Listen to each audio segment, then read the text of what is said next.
willpower alone and using willpower alone leads to defeat and burnout every single time. So this idea and this concept of building resiliency, although it's great and it's one of those concepts that I believe in and is really good on the surface, why do you have to build resiliency? Well, there's a root issue there. So resiliency is one of those situations where you shouldn't have to rely on being resilient and rising from the ashes and bouncing back all the time. You shouldn't have to be doing that if you understand why you got there in the first place. So the willpower and the link to the negativity around willpower is what makes you rely on being resilient. So let's just cut that out altogether, get to the root issue, and then use resiliency once in a while and build that muscle for other things so that you can be adaptive instead of, oh my gosh, you got to become more resilient once again.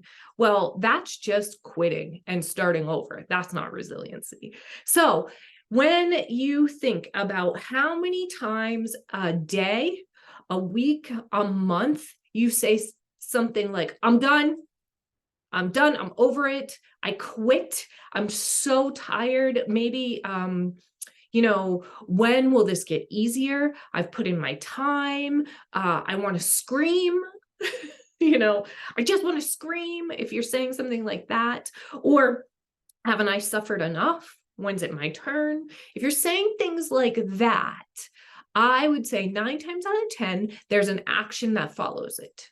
And that action is likely negative.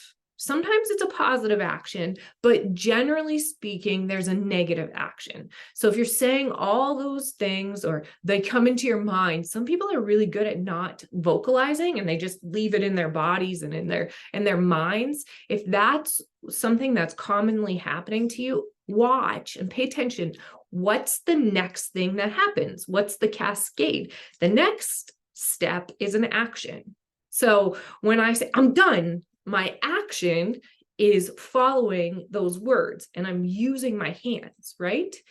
Or maybe I go and I eat, or I have a drink, or maybe I'm so frustrated, I cancel all my plans for this evening. Or I work the weekend, right? I'm done right now. So I'm going to go lay down. I'm going to go take a nap. I'm going to go for a walk. I'm going to hide in that open cubicle that's down the hallway where I know nobody will see me. Right. And I'll just, sneak some chocolate or sneak some Twizzlers. Action gives you a break.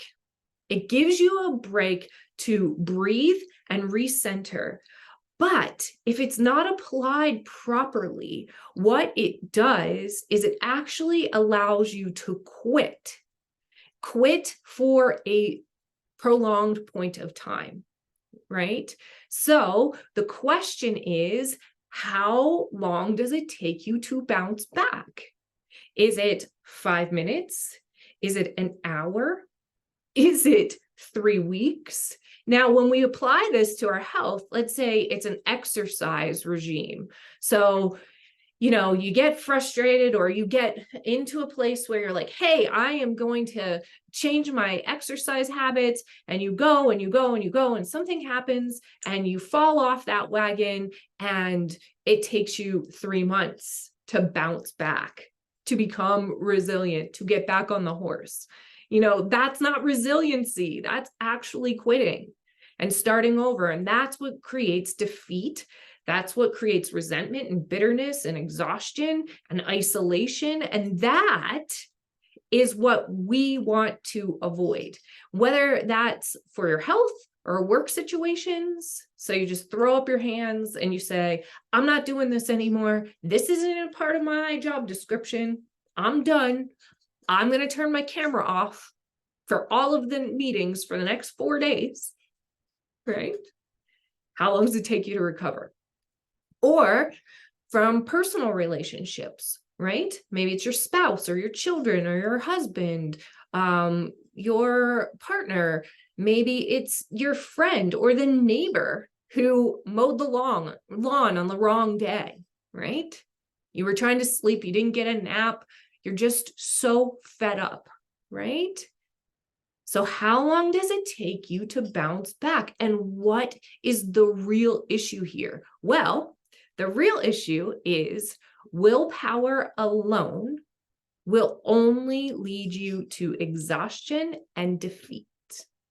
So why is this a topic, especially for someone like me, who's a holistic living coach and a clinical herbalist? Well, it's because in my clients and in my clinical practice, what I find is all of this is contributing to people not reaching their goals holistically, not living in the vision that they want for their career, for their personal life, and most often that I see for their overall health, their inner health ecosystem, because you're dealing with your emotional, mental, and physical health when you're looking at things holistically.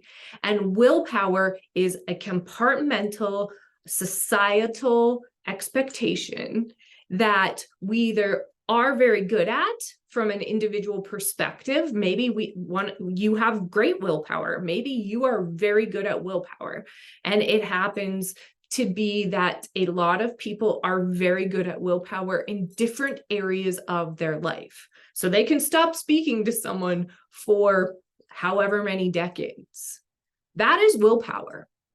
That really does take effort, at least in the beginning. And maybe you're someone that can do a 30-day challenge and show up every day for that 30-day challenge. But eventually that willpower runs out. And that's because that New Year's resolution that kind of fizzled out after 3 weeks, or the willpower to not go back to that friendship that's unhealthy, or that codependent relationship that you had with the person from 4 years ago, all of a sudden they start texting you again and you kind of notice. All of that is linked to 3 things, potentially. So you get to decide what your favorite flavor of negative link is, because you can have all 3, or you can, generally speaking, what I see people doing is they have 1 or 2 of these negative links to willpower, and then once in a while the 3rd one comes in. The first one is your ego. So internal expectations. When those internal expectations are negatively linked to willpower, things go wrong, and bitterness, resentment, exhaustion, isolation, those creep up.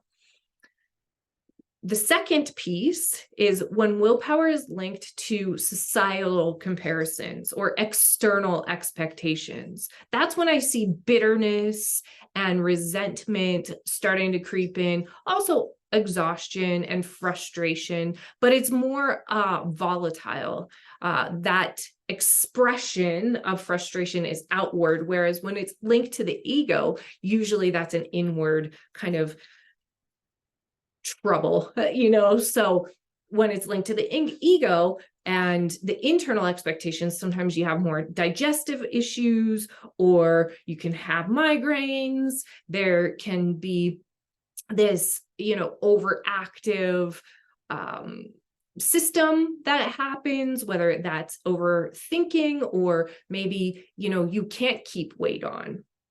Maybe you're always anxious, so that sleeping can be hard. Whereas that external representation of linking willpower negatively to external expectations, that comes with also overdoing, overgiving, burning out, never feeling like you have enough energy, no matter what, even if you cancel your plans, or you're just dragging, or your memory starts to be a little bit patchy.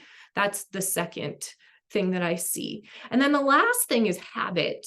Our minds are these great places, and our bodies and our whole inner health ecosystem is this fascinating, efficient system, really, where we just go on habit and autopilot. So when we think of how things are linked negatively from the willpower perspective, I just want to go and express in this mini masterclass how these items really show up. So when it's internal expectations and your ego, let's just take something simple like thinking from a good, bad, right, wrong place. I'm a good person. I'm doing the right thing if I right? So let's just use volunteer. I'm a good person when I volunteer to host that party, volunteer to drive to the excursion, right? Volunteer at for the bake sale, volunteer at the church, volunteer at the school, right? That makes me a good person, internal expectation.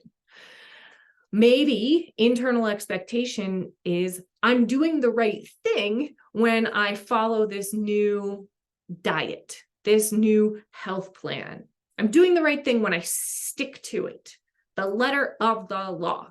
Like every 3 days I eat, I don't know, cabbage. I don't know what the new trend is. Or I am good or right because I am following the rules, whatever those rules may be. Let's say it's a work environment, you're going and having that team lunch, right?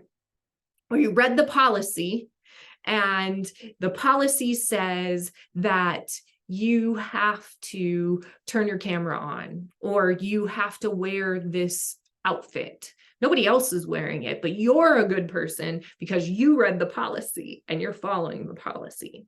So that's an internal expectation. And you can link that to personal things too. You're a good person because you remember your in-laws' anniversary. So this is how willpower and ego get linked negatively.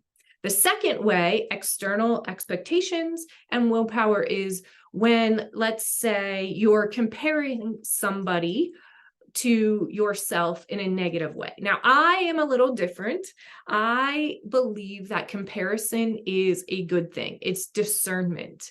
And we can compare because when we are comparing, we are actually learning more about ourselves. So comparison can be used in a negative way with a judgment link, or it can be used in a positive way just to gather information. So I'm talking about that comparison when it's like, I'm going to compare in a way that brings judgment to myself primarily, right?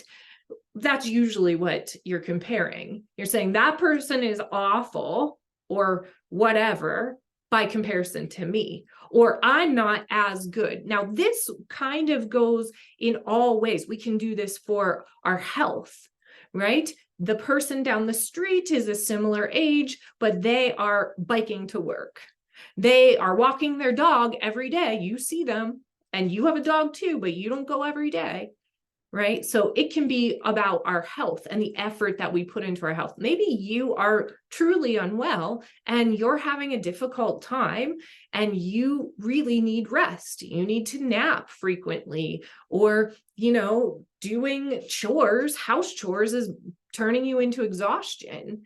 With the right support, that can turn around. But if you're linking that to negative comparison and negative external judgment, that's going to slow down your progress. So this also happens with people who have side hustles or businesses, right? Why is it that you aren't where you need to be when the other person has quit their real job and you haven't, but you started before them? Or it could be that the aging process, you have more lines than you maybe think you should, or the person that, is doing something differently than you. This also comes to an emotional place, like when you can see that there is someone outside that's genuinely happy and you're like, I don't know why I can't get there. Maybe there's something chemically going on in your body that's preventing that. But your mind's not helping when you're comparing, right? In a negative way. So lastly, habit.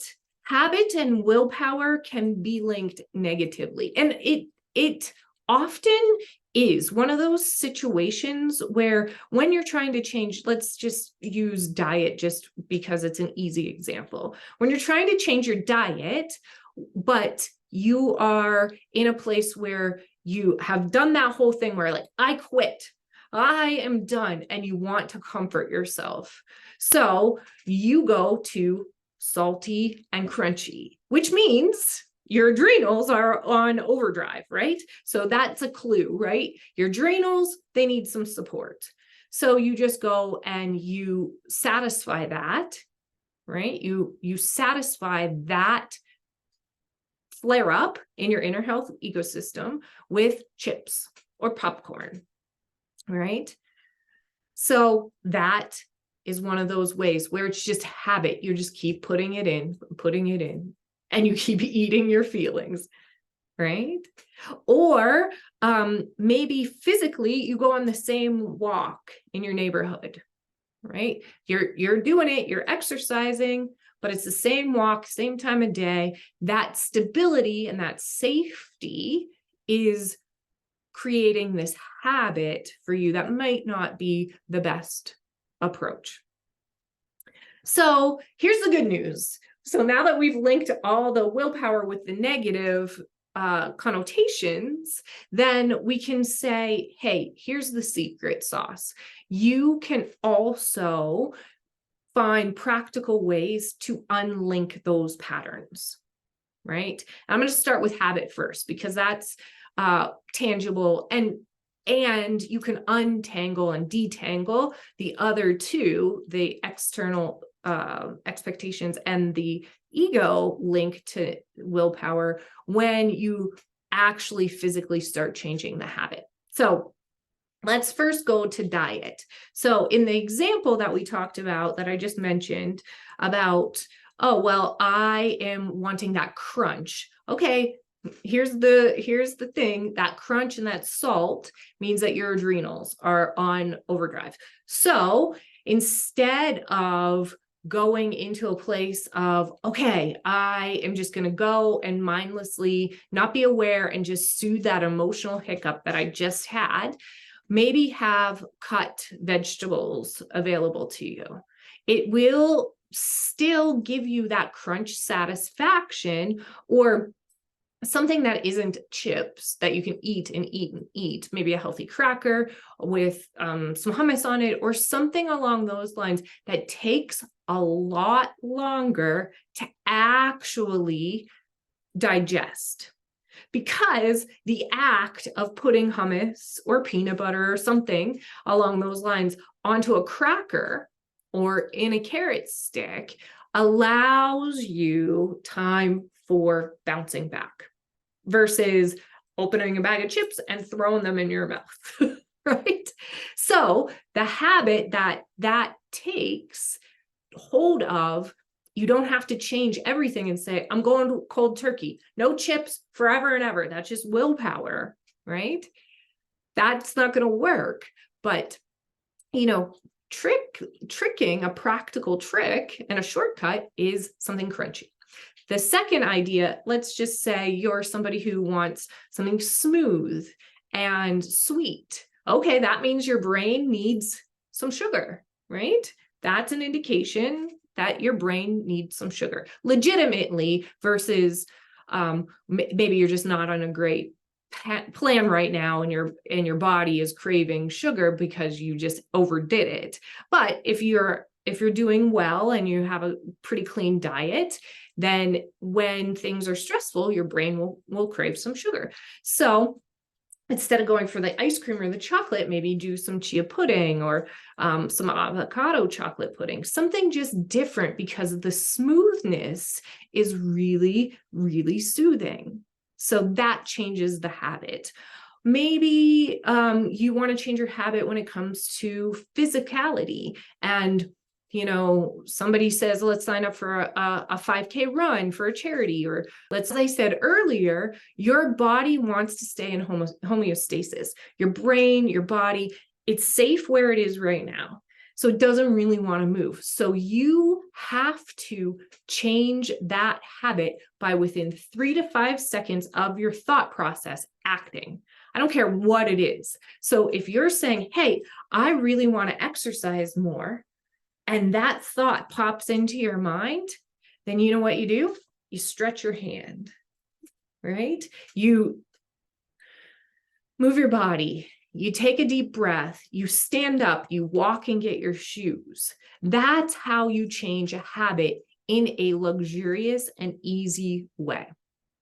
That's the first and the second option. Emotionally and mentally, the way that you change that is you stop engaging with the things that don't fill you up. So that is a habit, right?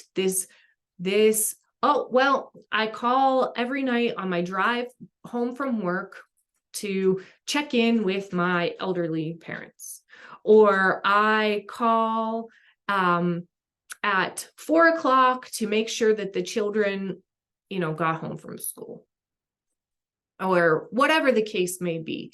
But that call every single time leaves you wanting a bit more. So don't engage in the call. Switch it up. Or when you call, or when you have that weekly dinner, don't talk about the things that put people in each other's camps. Play a game, ask for a recipe, move your body. Don't stay for 3 hours. Make sure that you have an exit plan. And this is what I call an exit ramp.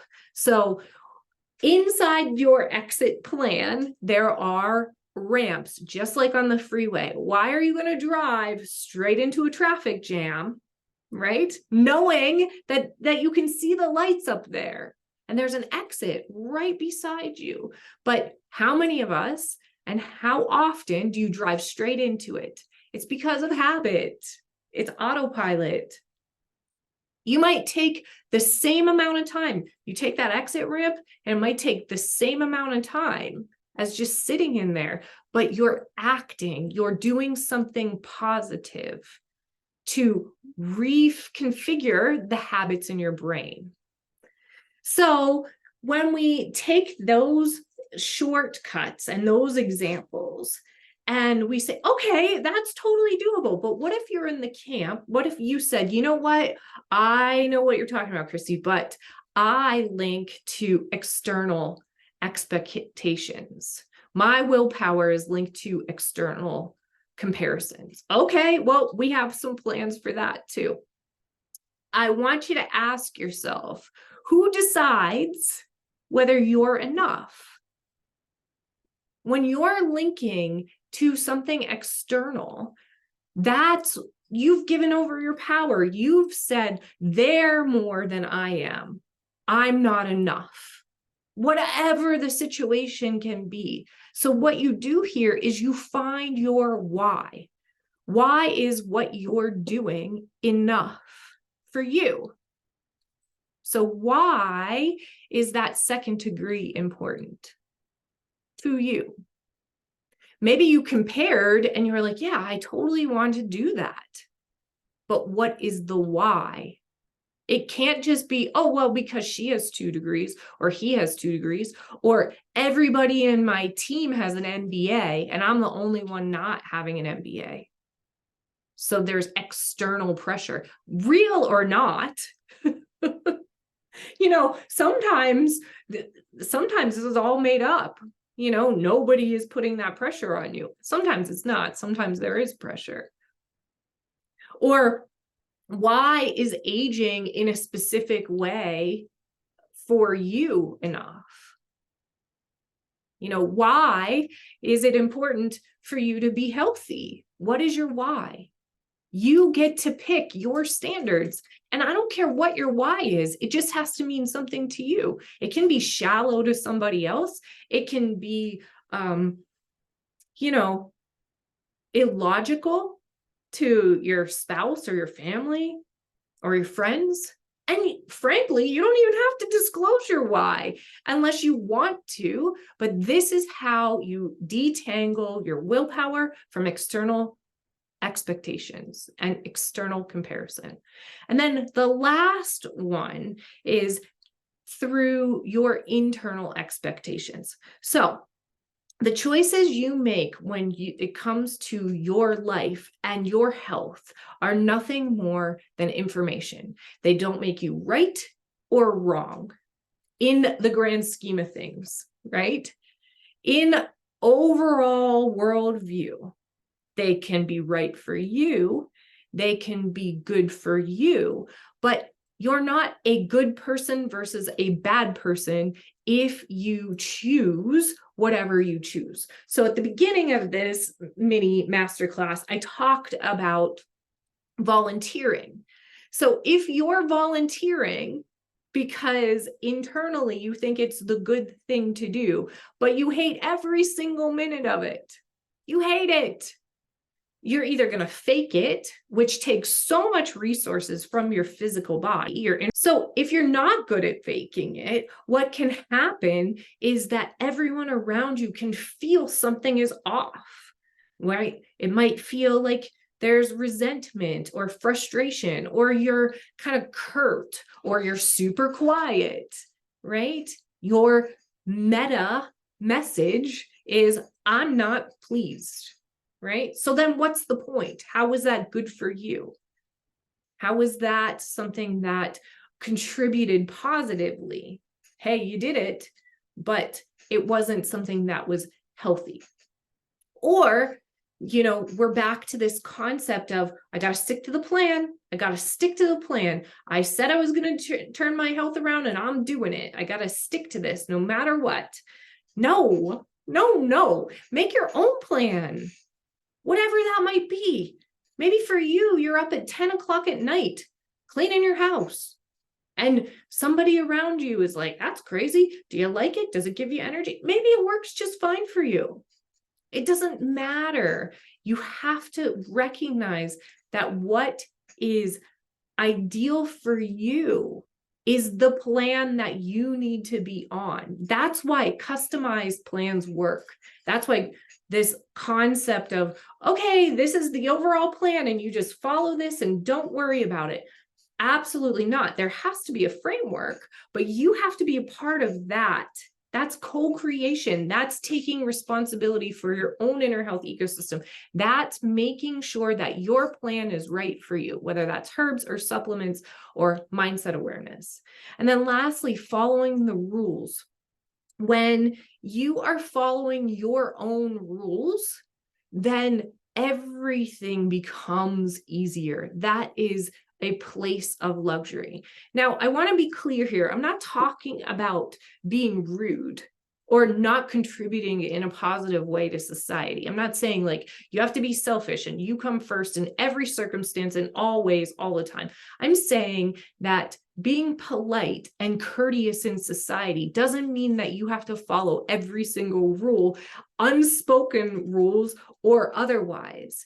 It means that you have a set of commandments, so to speak, that you follow and that works for your life. That is where your why comes from. And this allows you to circumvent that awful pattern of quitting and then bouncing back and then quitting and then bouncing back, because that is exhausting. So this is how you find your resiliency in a way that's quite easy. You don't have to go to burnout and you don't have to quit. And these are the types of mini masterclasses that I have been offering for months now. And what I want to do is turn this into a bigger masterclass. something that takes a bit more time for you, where you can participate and you can find your individual whys and you can find the shortcuts and the holistic strategies that work specifically for you. So if this is something that is calling your name, you love this idea, some of this is actually like mind-blowing in a way because you've never heard it phrased this way before, then like this, subscribe to this channel, or put something in the comments wherever you're finding it, and I will reach out to you when all of the information about the masterclass is available. So this is helpful to me as well, because then I know exactly how to customize the masterclass for you. So until our next holistic rendezvous, stay in luxury and holistic living.